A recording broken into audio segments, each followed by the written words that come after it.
All right, so this next category is spiritual health. And so you may be wondering, what does that mean, spiritual health? Well, good spiritual health provides meaning to life's challenges.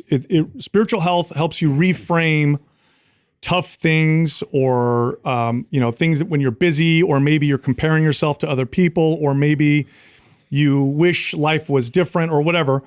Good spiritual health, it really does. It's like a 40,000 foot view. This is what Arthur Brooks says, right? It's this like 40,000 foot view of your life, of the world.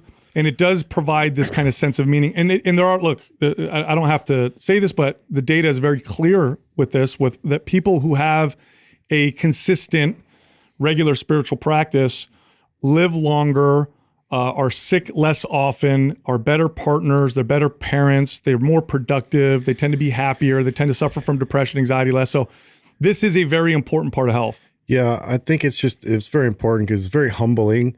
And it also helps to kind of alleviate yourself of this illusion that you can control a lot of what's happening. Yeah. And to be able to realize there's forces out there way greater than you, and the universe is humongous.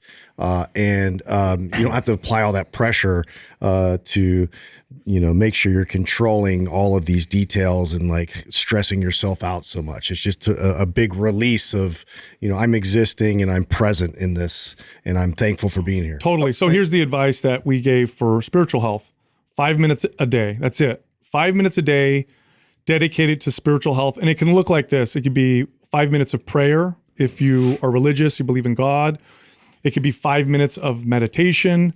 It could be 5 minutes of breath work. And then here's one I really like, 5 minutes of gratitude. What does that look like? That means for 5 minutes, I'm going to consciously write down or think about things I'm grateful for. And that could be considered spiritual practice. That's it, just 5 minutes every single day. I personally like to start the day this way because it does set the tone for the rest of the day. Yeah, either one. I think it would be ideal. I mean, it's just funny. I think this is kind of like the working out thing, and probably why you gravitate towards that is because you're more of a morning person. I don't disagree that it would probably set the intentions for my day better if I did that. I found I was more consistent doing this at night. Oh, sure. Mm-hmm. I found that which is the most important thing is consistency. Exactly. Yeah. So I do agree with you, and I wish I was more consistent in the morning time with doing it. But I found that if I was going to be consistent with doing this and adding this into my life, at the end of every day, I would do this, and this to me has added. And I think when you say spiritual health, I know it's going to turn off a certain percentage of people because of the religious tone that comes with that. But I mean, meditation and breath work and gratitude fall right in line with that. And I think that, and just dedicating 5 to 10 minutes of that to start with that, I think will build. And here's a hack with it. This is how I started doing this, because I found it difficult at first to just set aside 5 quiet minutes. I know that sounds silly, but if you try to do this every single day, and if you don't do it now and you try and do this every single day, you'll find it's actually somewhat challenging to be consistent. So what I did is I attached it to something that I did every single day where I wasn't distracted anyway. So for example, you could do this while you're taking a shower. I mean, you're already in the shower anyway. You're probably not going to have your phone or anything electronics, so you could do it there. I personally do it when I do the steam room. I tend to do the steam room after my workouts. I can't take my phone in there. I can't be distracted. I have to just sit there in the steam.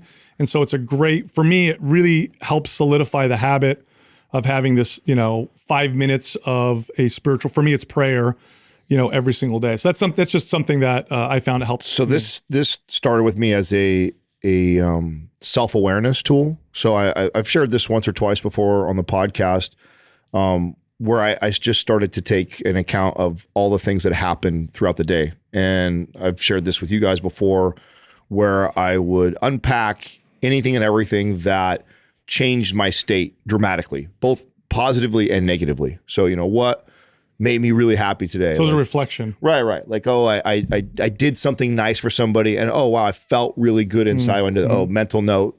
this is something to foster in my life and to do more of.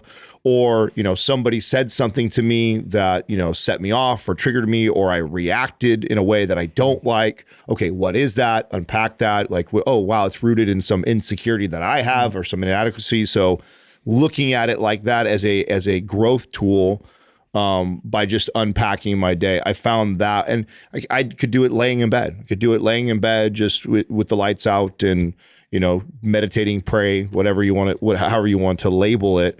But I found that as an incredibly useful tool.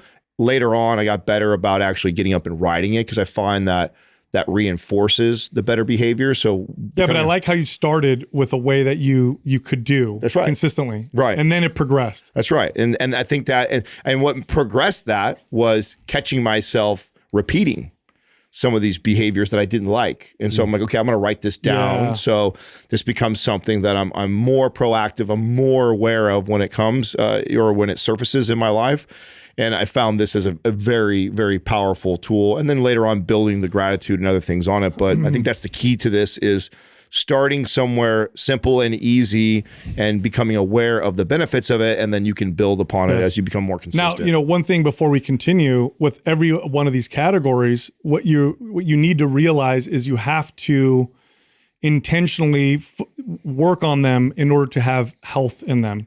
None of these things happen by themselves. So good mental health doesn't happen by itself, right? Good spiritual health doesn't happen by itself. And none of the stuff we're going to talk about happens by itself. They happen when you're intentional about improving it. And again, start small.